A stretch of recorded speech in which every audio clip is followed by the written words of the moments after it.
ରଥଯାତ୍ରା କ'ଣ ପାଇଁ ପାଳନ କରାହୁଏ? କ'ଣ ରହିଛି ଏହା ପଛର ରହସ୍ୟ? ନମସ୍କାର ସାଙ୍ଗମାନେ, ଆପଣମାନଙ୍କୁ ମୋ ୟୁଟ୍ୟୁବ୍ ଚ୍ୟାନେଲରେ ସ୍ୱାଗତ ଜଣାଉଛି। ରଥଯାତ୍ରା କ'ଣ ପାଇଁ ପାଳନ କରାହୁଏ, ଆଜି ତାର ରହସ୍ୟ ଜାଣିବା। ରଥଯାତ୍ରା ପାଳନ କରିବା ପଛରେ ସୁନ୍ଦର ଆଧ୍ୟାତ୍ମିକ ଏବଂ ପୌରାଣିକ କାରଣ ରହିଛି।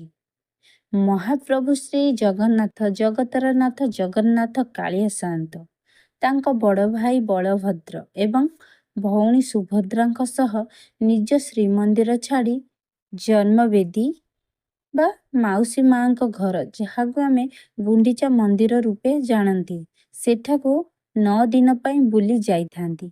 ଏଇ ଯେଉଁ ବୁଲି ଯାଆନ୍ତି ମହାପ୍ରଭୁଙ୍କର ବାର୍ଷିକ ଯାତ୍ରା ଅଟେ। ସେଇ ବୁଲି ଯିବାକୁ ବାର୍ଷିକ ଯାତ୍ରା କୁହନ୍ତି।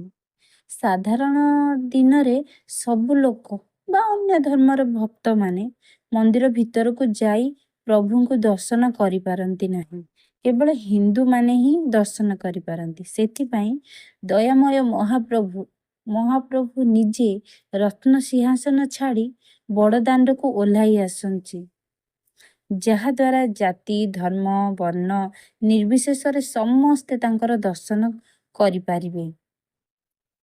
ଶାସ୍ତ୍ରରେ କୁହାଯାଇଛି, ରଥେ ତୁ ବାମନ ଦୁଷ୍ଟା ପୁନର୍ଜନ୍ମ ନ ବିଦ୍ୟତେ, ଅର୍ଥାତ୍ ରଥ ଉପରେ ବିରାଜମାନ କରିଥିବା ପ୍ରଭୁଙ୍କୁ ଥରେ ଦର୍ଶନ କଲେ ମନୁଷ୍ୟର ପାପ କ୍ଷୟ ହୋଇଯାଏ ଏବଂ ତାକୁ ମୋକ୍ଷ ପ୍ରାପ୍ତି ହୋଇଥାଏ। ଜୟ ଜଗନ୍ନାଥ।